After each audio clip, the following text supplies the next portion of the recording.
everybody, welcome back to my channel. My name is Kay. Today I am going to be talking about my first year on YouTube. So when I first started my channel, I'd been thinking about it for a year or two, and it took that long to kind of get the gumption up to decide what my first video was going to be and then to actually post it. I probably recorded it, I don't know, 2, 3, 4 times at least before I was comfortable enough to edit it and then put it up. I think that's probably the biggest hurdle when it comes to starting a channel,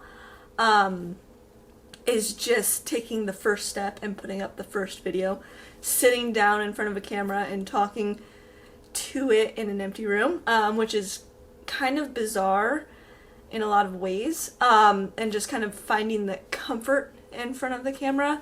Personally, I just pretend I'm talking to somebody.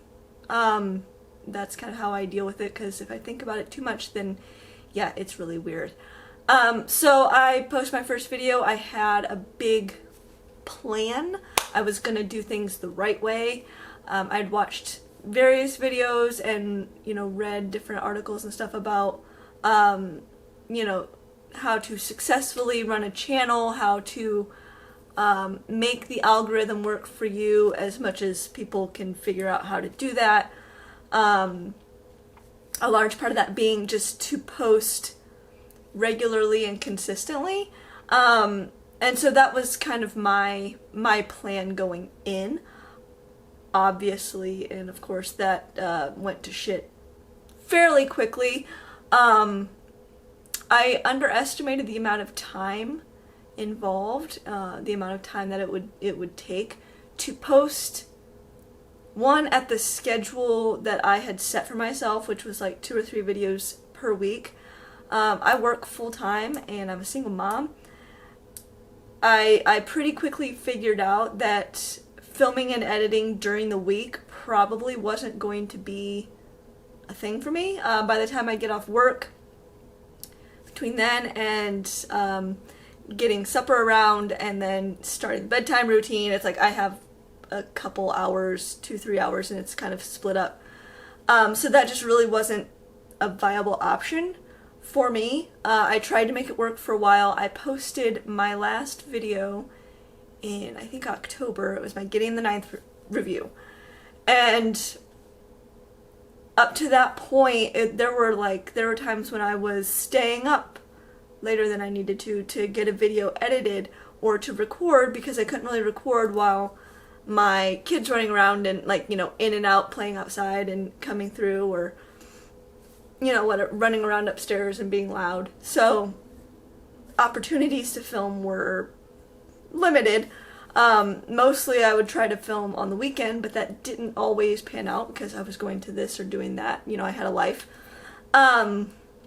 So yeah, it very quickly just became a strain on me and my time and my desire to do it. And then the other part of that is I was coming to the point where I wasn't really enjoying the content that I was creating. I wasn't enjoying the process of it. I was largely doing like TBRs and wrap-ups. I did a couple readathons and then my reviews, but as I figured out, I don't care for TBRs and wrap-ups. I never really did unhauls or unboxings or any of those things. So a lot of the staples of BookTube I don't enjoy watching, and I don't enjoy creating. I don't do a lot of tag videos. I've tried doing a couple. It just doesn't really work for me so much. Again, TBRs and wrap-ups I don't enjoy making. They're kind of tedious. I don't enjoy watching them most of the time. The only thing I really did enjoy content-wise that I was doing were the reviews. And those are taxing. It's a lot of work because you've got to come up with a decent summary. You've got to figure out a concise way to get your thoughts and feelings across. You've got to decide which books you're actually going to review. For me, I really need to have a strong feeling one way or the other about a book in order to do a review about it. And so many books, I tend to be kind of, yeah, it was good, or it was kind of middle of the road. I wasn't invested a whole lot in it either way. And those type of books I have a hard time doing a dedicated review on, just because I don't find that I have a lot to say. So that leaves me with the more extreme ends of the spectrum where I either really didn't like it or hated it, or I really enjoyed it or I loved it. And those can be hit or miss for me as whether or not I'm going to find books that match that criteria. So it just really got to be the point where I was like, I don't feel like doing this anymore. I'm drained. It's just becoming more of a burden than a joy. And so I quit doing videos for a while. End of the year came and went, beginning of the year came and went, and I had planned on posting, end of the year type videos, beginning of the year type videos, and a lot of that just didn't happen. I've posted a few videos this year. They're kind of scattered. Haven't posted in probably like a month. But especially during that time, the past 6 months or so, I have been working on a lot of things. So I started kind of thinking about what I wanted to do with my channel, the type of content that I wanted to create. And to figure that out, I went back and looked at the type of content that I enjoy watching. So I like looking at more in-depth videos. I enjoy watching reviews. Mostly I watch reviews of books that I've already read, simply because I don't want someone else's opinion to color how I see a book when I'm reading it. I want to read it and form my own opinion on it and have my own mindset on it, and then watch someone else's review and see what they thought, and if they point out things that maybe I didn't notice, or it's like, oh yeah, that is kind of right. But I want to have my own opinion first, so that I'm not just parroting other people. So I enjoy watching spoiler reviews. I enjoy watching deep dives on stuff, so especially for some of the bigger series like Lord of the Rings, Game of Thrones, the Expanse series, where you get people who are doing kind of these analytical videos where they're going in on some smaller facet of the book, or talking about characters, or talking about whatever involving that. Those kind of videos I find extremely interesting. Also, I've become a fan of like series.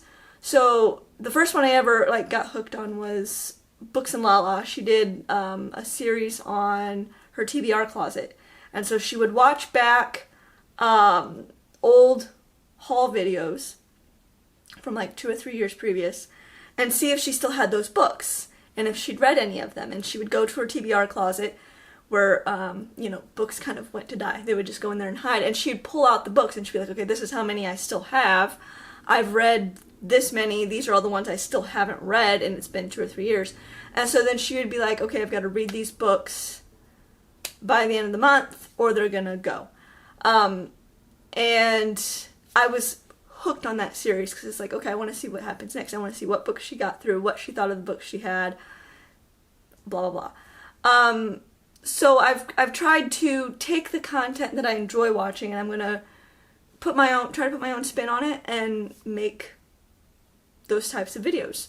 I've also been focusing on weight loss, and the last couple months on planning a vacation for myself and my daughter, and then my mom and her boyfriend. We're planning on going to Universal Orlando next December, so 2021. Maybe do a day at Disney or Legoland or something, go to the beach. So I'm a very type A, I want to plan some things up front so that we're not just floundering and wasting time when the time comes. So I've been putting a lot of time into doing that, into figuring out the best way to do things, where we want to stay, when we want to go. Came across this thing about the Orlando Informer meetup, which sounds amazing. So we're hoping that they do another December meetup next year, because that's when we want to go. We want to go during the holiday times. My mom and I went to Universal Orlando a couple years ago. We went at the end of October, and so that was when they had things kind of decorated for Halloween and stuff. But this year this time around, we wanted to do the holiday time, so things are decorated and set up for Christmas and things. My daughter is a big fan of Christmas. She'll be 9 by then, so she should be old enough to handle the the physical and kind of mental stress of a week-long vacation and doing a lot of walking and things of that nature. So a lot of my time recently has been, my attention has been kind of focused on that, while at the same time I'm just in the back of my mind thinking about what I want to do with my channel. So I've been making kind of lists on the types of videos I'm going to do, if I want to try to set up a regular schedule of posting, things like that. I realized that part of the problem and why I quit posting was because I don't get a lot of engagement and views on my videos. So I have 2 videos that I would consider really successful. It's my Dark Age review by Pierce Brown, and then my Getting the Ninth. It got 1,000 views and 500 respectively. Other than that, most of my views under 50 probably. And I never really thought about how disheartening that could be. Not because like it makes me feel like my content isn't worth watching, or because like I, you know, as a person I'm failing at it or whatever. But just the fact that I'm putting a lot of time into making these videos and it doesn't seem like they're getting to anyone. No one's seeing them, no one is commenting on them, engaging with them in any way. And so that can be really disheartening, and like, why am I doing this? Like, just shouting out into the void, and you know, it's a lot of time and effort to what purpose, I guess. So I know I need to do a bit better about social media, especially like Twitter. I probably need to be doing better about going on videos and commenting and engaging on other people's videos. I need to do a lot better on self-promoting. I am not one of those people that feels comfortable going into someone else's space and saying, hey, look at me, look what I'm doing, come check my stuff out, blah, blah, blah. That's just a really awkward thing for me to wrap my mind around doing. Mostly because I don't know how I'd feel if someone was doing that to me. Like coming into my space, either on Twitter or on my videos, and being like, oh, hey, by the way, look at my stuff. Come look at my stuff. Come look at my stuff. And it's like, okay. So I don't know. At the same time, I'm always looking for new videos and new channels to watch. So it's kind of a give and take there. I'm not really sure. But yeah, so I know something there is going to have to change going forward. Like I said, I want to change the type of videos that I'm making. I do want to figure out how to post more regularly. I think the solution to that is just going to be filming on the weekends and filming multiple videos and trying to get those edited on the weekends, and then just schedule them, stagger them for posting. That's the only way I think I'm really going to be able to create content. Every other weekend, my daughter goes to her dad's house, so I do have an entire weekend, every other weekend, to produce larger quantities of content. So that's kind of my plan there. I guess the last bit that I want to talk about is that anyone who's looking to start on YouTube, but specifically BookTube, because that's where my experience is to really take into account the amount of time that you're going to be investing in doing something like this. That more than anything is important. I think discovering what kind of content you really want to make is the most important, because that's what's going to keep you motivated to create content. To be sitting down, take the time to film and edit. That's where, if I were to start all over, that's where I would focus. I also want to note that buying a camera that's hundreds of dollars is not necessary. I honestly wish I would have just stuck to using my phone. I have an iPhone X or 11 or whatever. I don't even know what iPhone I have, but it would work just fine. I've vlogged on it a little bit when I tried doing a vlog, and that was not great, but it worked just fine. A light is important, but those are fairly cheap. A camera, not necessary. I mean, there are people who their YouTube channels are done solely on their phone, and it's indistinguishable really from videos that are done on expensive cameras, in my opinion. Now, yeah, if you blow up and you're making a bunch of money off of it, maybe invest in higher quality stuff. But even then, I don't really know if that's necessary. So yeah, if you're just starting, I would focus more on content. Obviously, make your stuff look nice. You know, have decent lighting. Lighting makes the biggest difference. As long as you have a decent phone that can do video, you should be fine there. The editing, also important. So figure out how to edit. I use iMovie. It's free. It came on my computer. I do use Photoshop to create my thumbnails, but I know there are some free things. I'm just more comfortable in Photoshop. I'm a graphic designer. That's what I went to school for. So I'm comfortable using Photoshop. That's what I use to create my thumbnails. But like I said, there's free software and stuff that you can use in place of Photoshop. Those are really what I think is going to be more important than having high-end equipment and pouring money into that before you really get a chance to figure out what you want to do. Maybe figure out kind of as soon as you can what's working for you, and don't be afraid to change it then.